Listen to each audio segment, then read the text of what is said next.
माननीय अध्यक्ष महोदय जी, सबसे पहले तो मैं आपका शुक्रिया अदा करना चाहता हूँ कि मुझे आज मौका मिल रहा है यहाँ बोलने का और आप सबके बीच में आया हूँ। तो माननीय महोदय जी, मैं अफ़गानिस्तान में गुरुद्वारे और सिखों पर हो रहे हमले के बारे में बोलने के लिए खड़ा हुआ हूँ। ये एक ऐसा मुद्दा है जिसने न केवल दुनिया के किसी भी कोने में रहने वाले हर सिख की भावना को आहत किया है, बल्कि ये एक सिख होने की पहचान पर हमला है। इस तरह के हमले हमें कई सवाल करने के लिए मजबूर कर देते हैं कि ये हमले हमारे ऊपर ही क्यों हमें निशाना बनाया जा रहा है।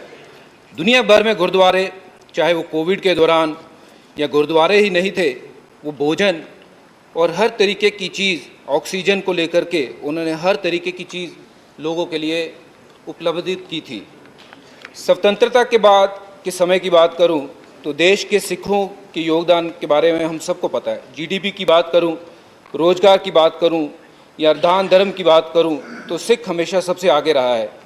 सिख समुदाय भारत और अन्य देशों के बीच संबंधों में एक मजबूत कड़ी रहा है। वो अपने साहस, पराक्रम और कड़ी मेहनत के लिए जाने जाते हैं। और ये सब होने के बावजूद हमारे साथ ऐसा सलूक क्यों?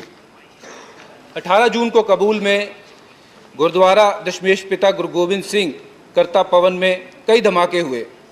परिसर की ओर जाने वाले किले और दरवाजे के बाहर उग्रवादियों ने गोलियां चला दी, जिसमें 2 लोगों की मृत्यु हुई और कई घायल हुए।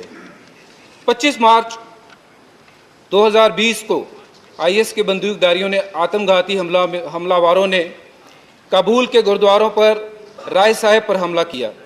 बताया जाता है कि इमारत में 200 लोग थे, जिसमें बच्चों समेत 25 सिखों की मौत हुई।